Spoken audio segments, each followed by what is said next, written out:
남기도록 하겠습니다. 여러분 어제 욥이 당하는 정말 받아들일 수 없는 현실, 아니 어떻게 이런 고난이 있을 수 있을까라고 하는 욥을 향해서 그의 친구 엘리바스가 다가와서 아 이래서 이런 거야, 저래서 저런 거야, 하나의 원리는 이런 거였지 않습니까? 보응이야 보응.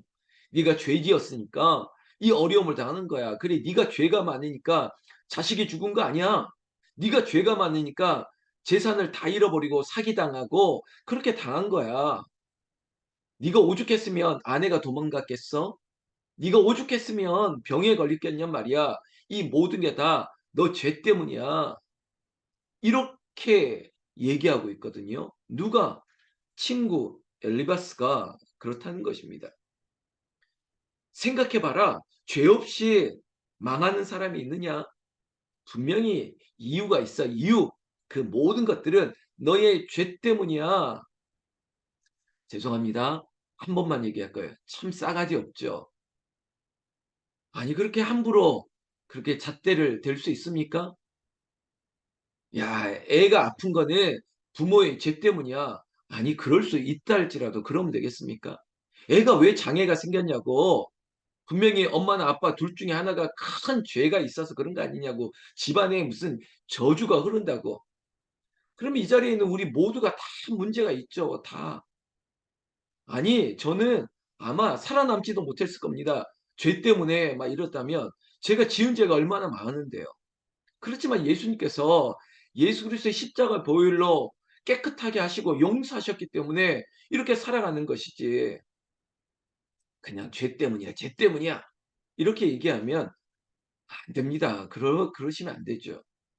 오히려 아픔 앞에 정말 성경적인 함께 울고 함께 웃고 그리고 함께 그저 옆에 앉아 있고 옆에 있어 주는 것만으로도 되지 이렇게 말이 많아서 되겠습니까?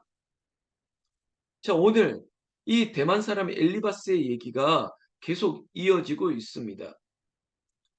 그 훈수를 두는 거죠. 제 표현에 여러분 뭐 다른 생각은 없으실 것 같은데 제가 오늘 1 절만 보더라도 그렇습니다. "너는 부르짖어 보라. 내게 응답할 자가 있겠느냐? 거룩한 중에 내가 누구에게로 향하겠느냐?" 오늘 여러분 매일 성경에 보면 제목을 이렇게 했는데 제가 '아 참 잘 정했다.' 제목이 뭐냐면 맞지만 틀린 말이래요. 아 다 맞아. 맞는 말이야. 맞는 말이지만 그러나 또 한편으론 틀린 말이야. 틀린 말. 저는 아까 "훈수 둔다."라고 하는 표현도 썼지만 여러분 뭐 우리가 축구 경기를 보고 야구 경기를 볼 때가 있지 않습니까? 우리 중에도 뭐 야구 좋아하고 축구 좋아하는 분이 있고 하는데 어떤 제가 잘 아는 권사님은 권사님 여성분이죠. 어유 권사님임에도 불구하고 남자들보다 이거 편견일지 모르겠지만 남자들보다 더 해박한 스포츠 특히 야구 지식이 있어서 경기를 볼 때마다 완전히 감독이에요. 아니 감독을 뛰어넘어요. 아니 그때 어떻게 선수 교체를 저렇게 하냐고. 아니면 투수 보거나 아니 그때 왜 직구를 던지냐고. 그때는 체인지업을 던져야지 막 이러면서 막 야구를 보신다는 거죠. 해박한 지식. 그러면서 "아이고 나라면 그때 저렇게 안 했지." 이렇게 얘기까지 할 수 있죠. 제가 흉을 보는 게 아니라 저도 우리도 가끔 그러지 않습니까? 아니 왜 저렇게 하냐고. 왜 저렇게 차냐고. 축구 경기할 때도. 월드컵 볼 때도 마찬가지입니까? 아니 그 골문에서 어디를 저렇게 차냐고. 그냥 이게 톡 발만 갖다 대면 골인인데 그걸 못 하냐고. 우리가 그렇게 흥분해서 막 이렇게 경기를 볼 때가 있지 않습니까? 그럴 때마다 우리는 심판이고 우리는 해설이고 그리고 정말로 전설적인 선수고 막 이럴 때가 있습니다. 그러나 하나의 어떤 분명한 사실은 우리가 그 그라운드에 그 경기장에 직접 뛰는 선수가 아니었기 때문에 밖에서는 보는 입장에서는 그렇게 말할 수 있으나 과연 정말 더 과연 냉정하게 내가 그 자리에 서서 그 경기에 참여해서 그 선수만큼 과연 뛸 수 있느냐? 절대 그렇지 못하겠죠. 여러분 가끔 가다가 어떤 스포츠 동호회에 가면 선수 출신과 정말 우리가 동호회 출신은 벌써 달라요. 초등학교 때, 중학교 때 배드민턴 선수했다고 해서 이제 나이가 들어서 이제 일반 그런 중고등학교 때 아니면 초등학교 때 기본기가 없이 나이가 들어서 이제 배웠던 사람과는 아이고 다르다니깐요. 정말 그래요. 저도 테니스하고 뭐 다른 스포츠 좋아하는데 "야 중학교 때 선수 출신이었어." 그런 사람들 만나면요 벌써 달라요. 제가 이런 얘기를 지금 드리면서 욥을 보면서 그리고 또한 대만 사람 엘리바스를 보면서 특히 엘리바스가 말하는 게 오늘 매일 성경의 제목처럼 '맞아, 맞아. 맞는 말인 것 같은데 또 한편으로는 틀린 말이야.'라고 이해되는 게 마치 심판의 입장에서 그냥 경기를 멀리서 바라보면서 해설하는 것처럼 직접 뛰진 않고 자기에게 당했던 일이 아니면서 마치 장기에 훈수를 두는 것처럼 옆에서 이렇게 저렇게 말하는 게 틀린 말은 아니에요. 그러나 욥에게 있어서 이것이 옳은 말이냐 맞는 말이냐라고 했을 때 우리는 퀘스천 마크 과연 일단 찍고 시작해 봅시다. 2절 말씀도 보십시오. 분노가 미련한 자를 죽이고 그리고 시기가 어리석은 자를 멸하느니라. 마치 잠언의 말씀 같지 않습니까? 지금 2절 말씀에 아니야, 아니야."라고 토를 달 만한 그런 얘기가 아니에요. 맞는 말씀입니다. 맞아요, 맞아요. 자 조금만 더 봅시다. 3 절. "내가 미련한 자가 뿌리 내리는 것을 보고 그의 집을 당장에 저주하였노라." 여러분 농사 짓다 보면 농사 뭐 게으르거나 그러면 못 짓습니다. 마치 지금 "미련한 자가 뿌리 내린 것을 봤다. 그의 집을 당장에 저주하였노라." 저도 농촌에 산 게 참 귀한 뭐 자산이 되고 있는데 벌써 마당만 봐도 그리고 그 밭에 나가만 봐도 부지런한 반에 부지런하신 분의 마당과 밭 달라요. 이렇게 늘 피를 뽑고 잡초를 뽑고 관리했던 그 또랑에 무엇 하나 어지럽히지 않고 결국은 부지런함의 유무거든요, 농사 지을 때도. 근데 지금 3절 말씀도 결국 그런 얘기예요. 맞는 얘기예요. 맞는 말씀. 4절 "그의 자식들은 구원에서 멀고 성문에서 억눌리나 구하는 자가 없으며." 이 맞는 얘기하면서 그래 여기서부터 이제는 "그의 자식들은 구원에서 멀다." 이거는 인제 자신의 생각이 담아지기 시작하는 거예요. 마치 해설하다 보면 '아 이 찬스에는 선수 교체하는 게 맞죠.'라고 인제 자기의 생각을 슬쩍 집어넣기 시작하는데 지금 욥에 당하는 이 고난에 과연 옳은 말인 것 같지만 이제는 내 생각을 툭툭툭 집어넣는 대만 사람 엘리바스의 말이 과연 옳은 것인가? 지금 이것이 혼재되어 있는 거예요. 우리가 어떤 영적인 멘토가 되어서 누군가에게 어떤 얘기를 해줄 때 성경 말씀을 내 생각에 빗대어서 얘기하는 것. 결국 목사도 마찬가지거든요. 하나님의 말씀을 성도들에게 또 듣는 이들에게 지금의 상황을 어떻게 해서 잘 설명해 줄 수 있을까? 이것을 잘못 왜곡해 버리면 신천지나 아니면 다양한 이단에 그런 사람과 다를 게 없는 거죠. 말씀을 전후 문맥에 맞춰서 그 시대적인 정황과 그리고 우리 시대에 맞게끔 하나님의 말씀을 하나님을 나타낼 수 있도록 그렇게 전해야지. 여기 어떤 내 견해나 내 생각이 온통 들어간다면 그거는 하나님의 말씀을 전하는 설교가 아니겠죠. 지금 대만 사람도 이것을 유의해야 됩니다. 뭐 5 절, 6 절, 7절 다 맞는 말인 것 같은데 8절 우리가 8 절까지 제가 봉독했지 않습니까? 8 절에 보면 나라면 합니다. 여러분 동그라미를 한번 쳐 보세요, 눈으로라도. 나라면 이게 바로 제가 얘기했던 훈수, 심판 두는 거예요. 아유 나라면 안 그랬을 거라고. 아이 목사님 나라면 목사님처럼 안 했을 것 같다고. 나라면 안 했을 거라고. 제가 뭐 모두의 서두에 말씀드렸지 않습니까? 우리는 직접 경기에 안 뛰니까 그 선수가 아니니까 그래 다양한 말이 맞는 것 같지만 지금 어제 컨디션이 너무 안 좋고 그리고 지금 뭐 십자인대가 뭐 어떤 부상을 입었고 지금 저 사람이 당하고 있는 지금의 컨디션, 지금의 어떤 몸 상태 이런 걸 잘 모르다 보니까 '에휴 나라면 저렇게 안 뛰지. 나라면 저렇게 안 차지.' 이렇게 말할 수 있죠. 그래서 맞지만 틀린 말이라는 겁니다. 지금 욥의 상황이 어떤지를 정말 알고 있습니까? 욥의 마음이 어떤지를 알고 있으세요? 그리고 하나님께서 특별히 사람도 그렇지만 하나님께서 지금 욥을 통해서 무슨 일을 어떻게 하시는지 사람이 알 수 있겠느냐고요. 제가 어제 수련회 중에도 시간이 이렇게 막 틈이 없어서 어제 좀 늦게 제가 썼던 글을 우리 성도님들과 나눴지 않습니까? 사람이 어찌 그렇게 할 수 있겠냐고요. 여러분 욥을 보면서 '아 불편하다. 어렵다.' 하지 마시고 그래 욥을 통해서 나를 돌아보는 것이고 '아 욥이 당하는 고난보다 훨씬 못하다.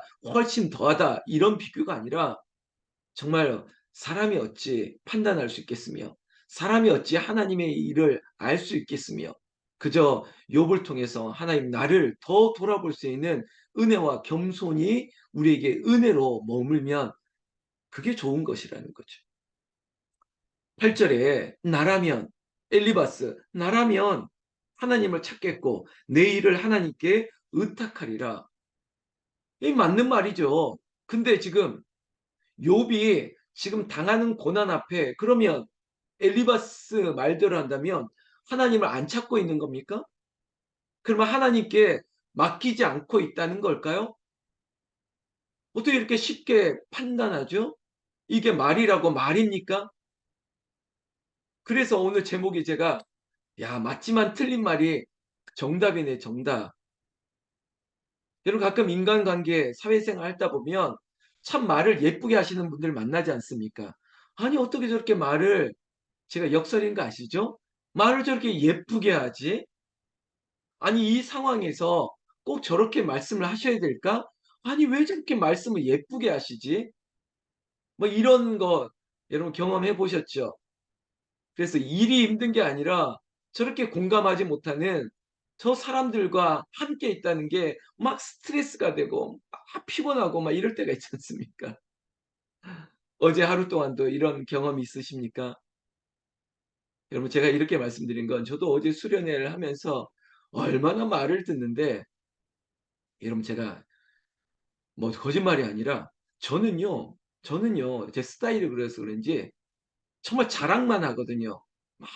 막 이렇게 우리 교회 우리 권사님 장로님 막 이렇게 자랑 저는 뭐 소위 말하는 MSG도 막 뿌려서 일부러 막 그래요. 그게 제가 가지고 있는 어떤 이렇게 막 저는 막 이렇게 막 힘을 막 주거든요. 잘난 체 하는 걸 좋아하기 때문에. 그래서 저는 뭐 안 되는 얘기 잘 안 해요. 근데 이게 스타일의 문제이기 때문에 제가 어제 만났던 많은 목사님들의 얘기는 뭐 어떤 권사님, 어떤 장로님, 그리고 이런 경우에 어떻게 이럴 수가 있냐고 저럴 수 있느냐고. 근데 제 스타일상 저는 만약에 그런 일이 있어도 저는 밖에서 그런 얘기 안 할 것 같거든요. 권사님들 진심이에요. 저는 그런 얘기 잘 안 해요. 첫 번째 이유는 제가 자존심이 세서 뭐 안 되는 얘기를 왜 밖에서 뭐 하려고 합니까? 잘 되는 얘기를 하는 게 낫지. 그래서 저는 막 좋은 얘기만 하는데 야 오고 가면서 그리고 시간 있을 때마다 얘기하는 게 온통 그래서 제가 그냥 편하게 나중에는 들었습니다. '아 이렇게 해서 스트레스를 푸시는구나.' 했는데 저는 그게 잘 안 됩니다. 정말 그래요. 지금 엘리바스가 하는 말 보십시오. 나라면 이렇게 할 것이다라고 하면서 8 절부터 9 절부터 계속 보면 또 딱 맞는 말이에요. 9절 보세요. "하나님은 헤아릴 수 없이 큰 일을 행하시며 기이한 일을 셀 수 없이 행하시나니" 맞는 말이죠. 찰떡 같은 말이죠. 누가 모르냐고. 그래서 "네가 지금 이렇게 말하는 이유가 뭔데? 그럼 내가 하나님이 헤아릴 수 없다는 걸 모르는 거야? 하나님이 기이한 일을 행하시는 걸 내가 모른다는 말이야?" 아니 뻔한 말을 뭐 하려고 앞에서 자꾸 하느냐. 결국은 자기 생각을 나라면 어제도 얘기했지 않습니까? 내가 네가 왜 이런 일을 당하는 줄 아냐고 막 이러면서 자꾸 판단하고 정죄하고 싶기 때문인 거죠. 여러분 이 얘기 쭉 계속되고 있습니다. 17절 보십시오. 볼지어다 하나님께 징계받는 자에게는 복이 있나니 그런 그런즉 너는 전능자의 징계를 업신여기지 말지니라. 아 이것도 참 맞는 말 아닙니까?